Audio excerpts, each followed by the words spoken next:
Titan Quest et sa version Anniversary, c'est le vrai hack and slash mythologique que tu as raté avant qu'il y ait Diablo 4, avant que Path of Exile fasse fondre ton cerveau. Il y avait un jeu où tu pouvais exploser un cyclope à main nue, invoquer des morts vivants dans la Grèce antique et faire tout ça en tunique romaine. Ce jeu, c'était Titan Quest et il est de retour, mieux, plus propre, plus brutal. Voici sa version Titan Quest Anniversary. Quand tu veux tuer Hades avec du style, Titan Quest, c'est ce hack and slash de 2006 qui a réussi l'impossible.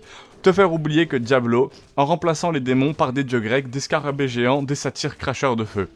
Et en 2016, il revient dans une Anniversary édition, oui, restauré, repensé, enrichi avec plus de loot, plus de contenu et même les extensions de 2021. Oui, en 2021, pour un jeu de 2006. Tu veux un jeu vivant ? Là, vraiment, pour le coup, tu l'as. Le gameplay, c'est du hack and slash en sandales, en fait. Titan Quest, c'est pas juste du Diablo en toge. C'est un système, justement, de maîtrise combiné qui te permet de créer ton propre build mythologique, pas micrologique, ça ne veut rien dire. Mythologique, un chasseur nécromancien, c'est possible. Un mage de guerre égyptien qui invoque des scarabées, c'est aussi possible. Un tank spartiate avec des sorts de feu, tu peux le faire aussi. Tu peux combiner plus de 2 classes parmi une douzaine avec des arbres de compétences profonds, clairs, visuels, sans ce bullshit de certains ARPG vraiment modernes. Contrairement à Diablo 4, ici tu ne farmes pas pour 0,5 de DPS. Tu changes ton gameplay à chaque niveau. Et ça, c'est de la dopamine vraiment pure. Cet univers de claques archéo fantastique, tu commences en Grèce, tu traverses vraiment l'Égypte, la Mésopotamie, la Chine antique, et à chaque zone tu ressens un truc que très peu de jeux arrivent à capturer, la sensation d'une vraie épopée. Tout y est, les paysages qui changent du sable aux rizières, les monstres qui s'adaptent à la mythologie locale, et les musiques, c'est du point de flûte, plus tension épique, plus vibe à la Gladiator. C'est pas juste un jeu, c'est un road trip mythologique, vraiment armé jusqu'aux dents.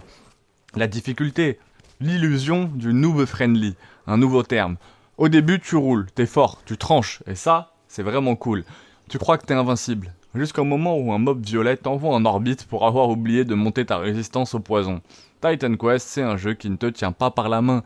Si tu crois pouvoir le brain comme dans Diablo 3 en spammant ton build, prépare-toi à te faire un rame permanence entre le respawn et le boss. Mais c'est là qu'il brille. Chaque victoire est méritée. Chaque légendaire looté, chaque boss vaincu, chaque build réussi te rend particulièrement fier. Je vais te mettre des petits faits intéressants que tu ne savais probablement pas. Ce que tu ne sais pas, tu sais que j'adore faire ça dans la plupart de mes vidéos, mettre quelques faits intéressants. Déjà, premièrement, c'est développé par Iron Lore, cofondé par un ancien de Age of Empires. Le moteur utilisé a servi de base à Grim Dawn. La vidéo d'ailleurs sur Grim Dawn est sortie, n'hésitez pas à aller la voir. Le jeu a des modes énormes, comme Lilith ou Sous le Visière, qui ajoutent des centaines d'heures. En 2021, ils ont sorti une extension Eternal Ember avec des divinités asiatiques, et il tourne sur n'importe quelle machine, et même sur Switch et mobile. Oui, le hack and slash mythologique dans ta poche. Et ça, c'est vraiment très cool. Je voulais encore une fois remercier justement celui qui m'a fait découvrir ce jeu, qui se nomme Escape 97490, qui m'a fait faire le test sur Grimdaw et sur Titan Quest. Escape 97490, 97.